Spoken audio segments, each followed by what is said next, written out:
This video is just a showcase of everything I've done with the Create mod so far. This is my first run of Create, really getting a deep dive into the automation process in Create and Minecraft as a whole. Keep in mind this is unscripted and will probably be a little bit rambly.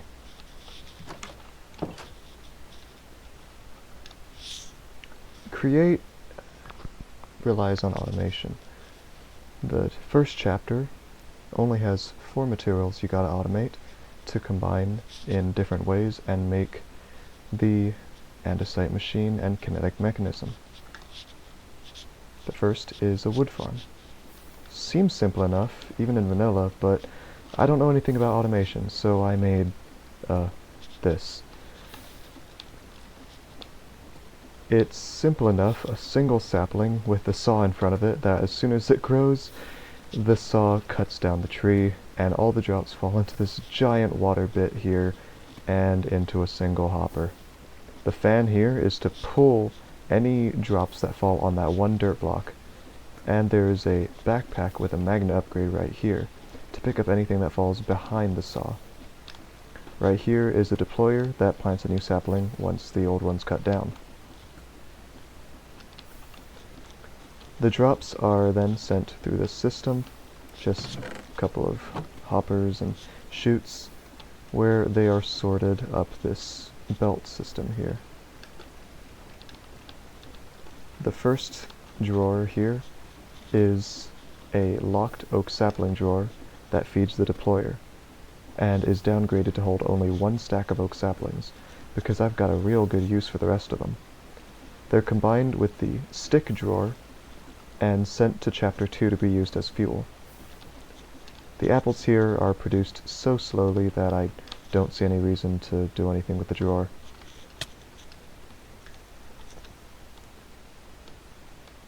The second thing needed to automate in Create is andesite. Andesite and the other 2 stone variants, diorite and granite, are automated lag spike, by making a cobblestone generator right on top of bedrock. The bedrock causes lava and water to form stone variants instead of regular stone. As you can see, I placed a few fans here, and it just pushes the entities into the same water stream that I use to get out of my hole. Of the 3 stone variants, andesite is the only one required for this andesite machine and kinetic mechanism, but the other 2 stone variants I figured out later are equally useful. This drawer here collects all of the stone variants, andesite, diorite, granite, and there is no void upgrade or storage upgrade because all of these stone variants are immediately processed into something else. The andesite is sent through this belt system into a mixer. More on that later, because the next thing to automate is sand.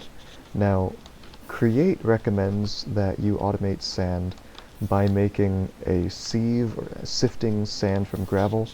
That is a big pain, so I went a little ahead into Chapter 2 and just manually made some mechanical crafters so I could make crushing wheels. Crushing wheels make sand super easy to automate because all you need is a cobblestone generator, which creates cobblestone, which is ground into gravel using a millstone, which is crushed into sand using crushing wheels. The sand is then washed using a fan and some water to make clay and a byproduct of flint. The clay is sent through this belt, and the flint is just collected in a void drawer that destroys any excess. The clay is sent through this belt system into a mixer where it combines with our next ingredient, kelp, right here. Kelp is actually the easiest to automate because you can make a vanilla redstone kelp farm. There is no Create machinery here. There is a good YouTube video on making kelp farms. It's pretty simple. You just plant kelp, there's a piston here that breaks it, and when the kelp gets tall enough, the observer notices, and then activates the piston. Unfortunately, this kelp farm, at least in this mod pack, sometimes freezes up So I've been working on making a randomizer switch, or maybe even just a switch that activates whenever something slow happens, say a tree falls, and when there's an item in this backpack here, it sends a redstone pulse through a comparator to activate one of these pistons. I don't know, just something to keep the farm from getting stuck like it used to. The farm got stuck so much that I thought that it was underproducing, and ended up making a whole nother kelp farm right here. It was kind of underproducing, so to keep it from making bottlenecks, it was a good call. Now with all 4 of these automated, this is how they go together. The clay is mixed with kelp to make algal blends. Once the algal blend is made, it's sent under to a lava fan to be cooked to make algal bricks.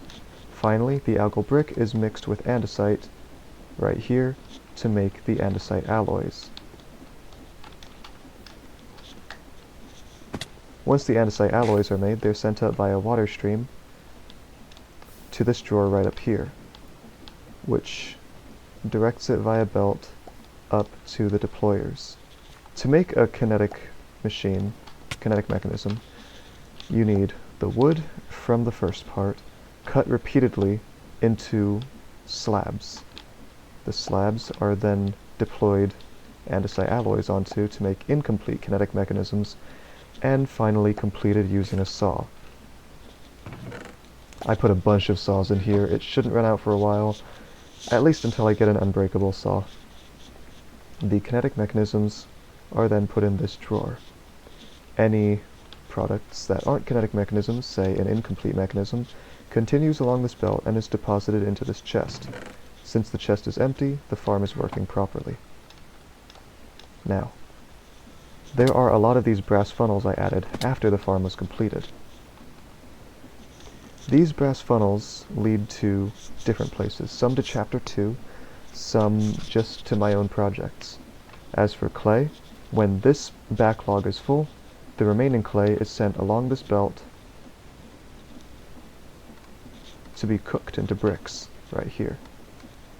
The bricks are then cooked again to make brown bricks, and then the brown bricks are used to make these brown brick blocks in Minecraft.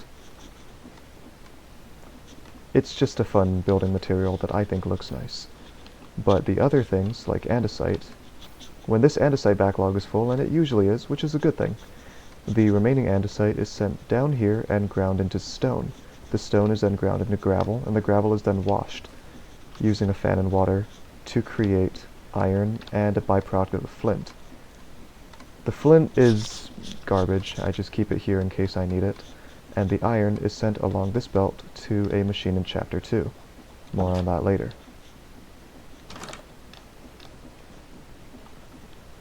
The other stone variants mentioned, being diorite and granite, have their own uses. Diorite can be crushed into nether quartz. Granite can be crushed into red sand. Red sand is then washed to create gold nuggets with a byproduct of deadbush, which I thought would be useless originally. Turns out I use it a lot more than the gold, which is compacted into ingots and dropped here. As you can see, I have 109 stacks of 64. I don't use the gold often. But the deadbush, oh, I can't get enough of this stuff. Because starting Chapter 2 is where that deadbush and the sticks and saplings are used as fuel. Down this grand staircase that, after building it, kind of reminds me of a new region in Pokemon, you know? You go down the stairs and there's a whole nother area. I decided underneath the wood farm to make a little obsidian generator, because why not? It's needed for the end of Chapter 1, little post-Chapter 1 project. My friend ended up making rubber, so I never bothered with that. But making obsidian is super easy. By making a cobblestone generator on top of a magma block, it makes deep slate instead of cobblestone. One thing to note is that waterlogging a stair does not let you make deep slate, it makes cobblestone instead. So here we've just got a water stream like old Minecraft cobblestone generators. The deep slate is then immediately sucked up by a backpack. I know, I used to have a a chute here, but the backpack was so much better because deep slate doesn't keep getting stuck behind here. Sometimes it would get glitched through the blocks. Anyway, the backpack sucks up the deep slate, sends it down here far enough away that the magnet doesn't pick it up, where it is melted down into smooth deep slate.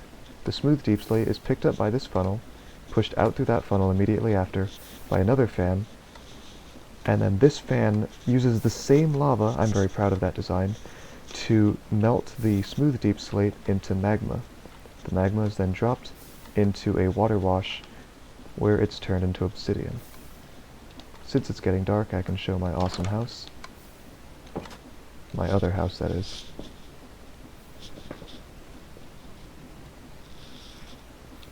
Alright. I tried to make this look a bit like a train station or a garage. I don't know, I think it looks cool. Now, Chapter 2 is a little more interesting, and since I was more confident than with Chapter 1 in automating things, the whole factory is a lot more squished. Chapter 2 requires the automation of precision mechanisms and then brass machines. To start, I needed skystone, sand, which I later didn't need, water, cobblestone, which turns into iron. We'll start with the skystone since that's what I automated first. Super easy. It's literally just the skystone is milled, and when it's milled it doesn't lose the skystone, so it goes back up in here and is processed. The skystone dust, which the drawer is full of, is combined with water to make volatile solutions. Here it is, volatile sky solutions, which is pumped into this little basin here. As you can see, I'm still not done working at the kinks.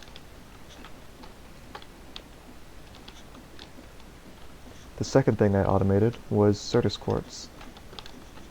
Certus quartz seeds are combined with water, oh it's full, to make fully grown Certus quartz using a spout. I might end up accidentally calling them injectors throughout the rest of this video. Just bear with me.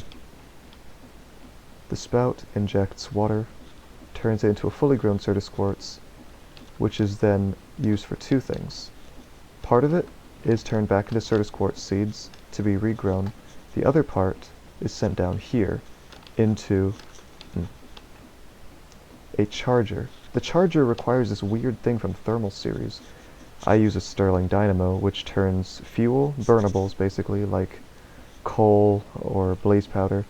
I used saplings and sticks and the dead bush from Chapter 1 to power this, energizing the ferrous quartz crystal, where it is dumped into a basin where it's de-energized to make destabilized redstone. The de-energized quartz crystal is then thrown across this item drain into the chute, where it immediately goes up into the processing system again and into this other chute. This other chute is then put right here, where it's turned into rose quartz using destabilized redstone. The rose quartz is then sent along this belt system to this spout, which is full of molten iron. This is one of my favorite parts. Once it's injected with the molten iron, it creates an electron tube, which is ready to be deployed when I put a kinetic mechanism into the machine. As you can see, I have not put any kinetic mechanisms in because I just don't want to. Same system, the kinetic mechanisms go in, it's deployed with 2 electron tubes and a screwdriver, and precision mechanisms come out through this chest. Oh, looks like I left a few. Now, let's go look at that iron farm. This is one of my favorite parts. The iron actually comes from Chapter 1, the andesite machine. The spare andesite, which we have a lot of spare andesite, is sent through this belt system. Let's see if I can get it right. The top belt system. You'll see iron nuggets come by occasionally. And all of it is put into this belt here. Oh look, I made an iron block. Looks a little stuck.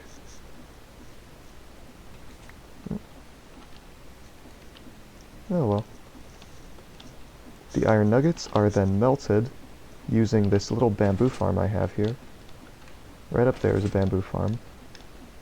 It's a very simple contraption, same as my vanilla kelp farm, just observers and pistons. A backpack sucks up all the bamboo with a magnet upgrade, and the bamboo is sent down here into a heater from Tinker's Construct, where it melts down all of these iron nuggets into molten iron. This is the best part. The molten iron fills up this spout, and once the spout is full, a comparator sends a 15 redstone signal. You can see since this isn't completely full, it's only sending 13, up to here. Once this redstone wire reaches 1, which is 15 blocks away from that 15 signal, it deactivates this redstone torch, which turns off the redstone signal to the clutch, allowing this fluid pump up here to spin. This fluid pump then fills up a seared casting basin, which makes iron blocks for an iron farm far down the road. It's probably my most favorite part of this machine, this little, I guess NOT gate? An inverter switch? I don't know what to call it. But it's just a comparator and some redstone. Let's see. Oh, just saw a sapling go up into the machine. That means the wood farm's working. I tried using bamboo for the Stirling Dynamo, but it doesn't seem to work. I think I have to craft it back into sticks for it to do anything. You can see there's a failed bamboo farm up there. Very compact machine. A little bit difficult to work on, but hopefully I don't have to work on it much. There's a lot of bamboo in there. Anyway, the extra iron, once turned into iron blocks and sent down this belt system, is brought to the villager trading post. This is my little Wallace and Gromit invention. I can ride this all the way to the trading post.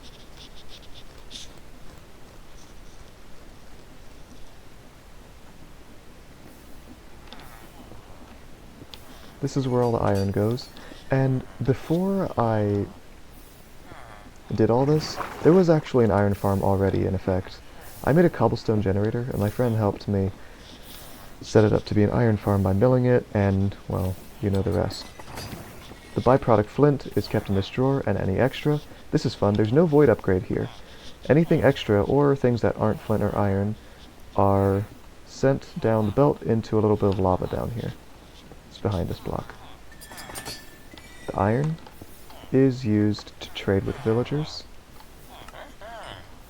and the emeralds are used to buy all sorts of cool diamond gear. That way I don't have to go digging for it, I don't have to make it. There we go.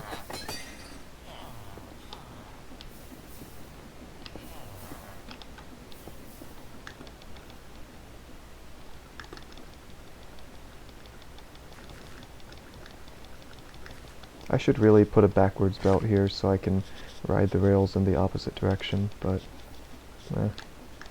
I'm fine walking.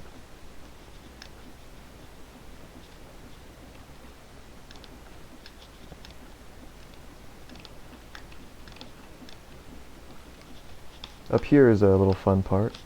This is the speed changer, since I've got a lot more than just one line of water wheels here. This line of water wheels is just the surface. If I can stop falling, I can show it. There's a whole nother line of water wheels right down here, providing double the torque. The second line of water wheels is sent up through these differentials, or gearboxes, and it just multiplies the torque. Then the shaft over here is sent to the speed controller, a little chapter 2 tech here. And I made sure to close it up. It's my own little room. I can be one with the machine.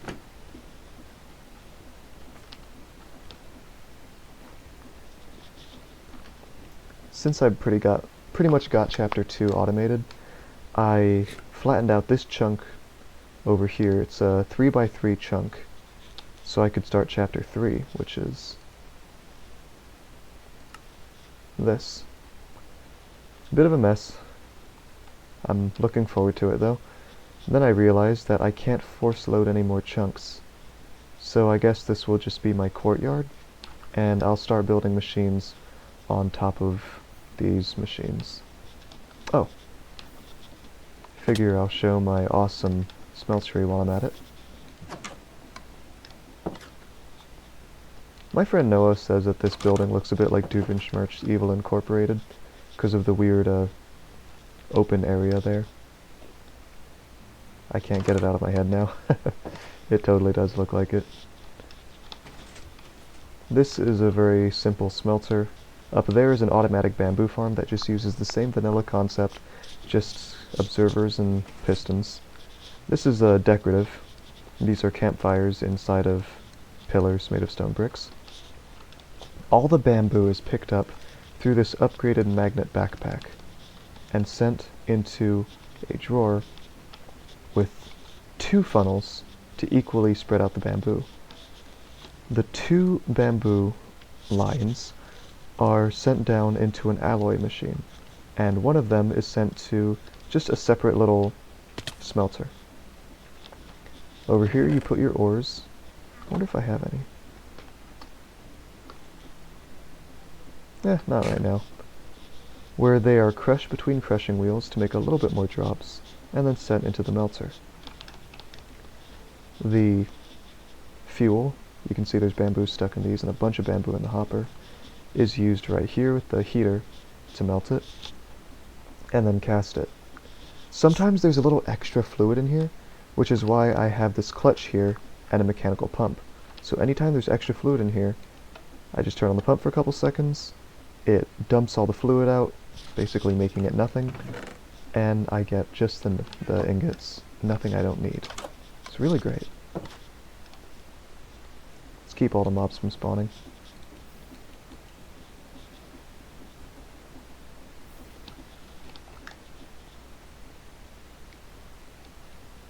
The alloyer is needed to make brass. You need copper and zinc. Unfortunately, both I haven't found a way to automate, so I just go mining for it. It's one of the only things I gotta mine for. Copper goes in here, zinc goes in here, or whichever order you want. It is sent through a weighted ejector up into the millstone. Funny enough, this weighted ejector is also a maintenance hatch because I can use it to work on the machine if anything goes wrong, because now I'm at the top. Fuel goes in. This is fun. I tried to make it as symmetrical as possible using some water wheels down there.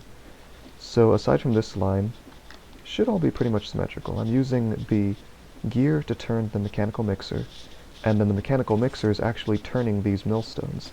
So that's a pretty cool feature. Then there's mechanical pumps here, which are powered using, the same gear setup. And once the melted fluids are sent into the basin, they are mixed with a mixer to create molten brass. The molten brass is then dumped into this mechanical drain, or item drain, and using a redstone signal, it needs redstone, the Tinkerer's Construct seared faucet turns it into ingots. I didn't like the way the redstone looked, so I just covered it with trapdoors. And putting a lever somewhere nearby kind of messed up with this this whole setup. Sometimes redstone signals will stop the melters from working, so for simplicity's sake, I'm using a redstone block with some trapdoors around it. I like the way it looks anyway.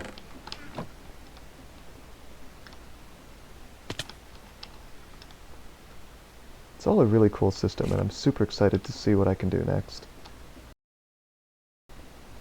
I almost forgot to mention the absolute mechanical hellscape of my belt system. This is the underground superhighway. There are 2 belts stacked on top of each other here. This is the iron belt. That down there is the dead bush belt. Oh, iron nugget just went through. The dead bushes from the gold farm are used as fuel. The iron is used to make the electron tubes. Oh, more iron nuggets. And then here, the sticks and saplings come from, and they all combine on the dead bush belt to make one big fuel belt. The fuel belt is then sent up here into the fueling system for the Stirling dynamo.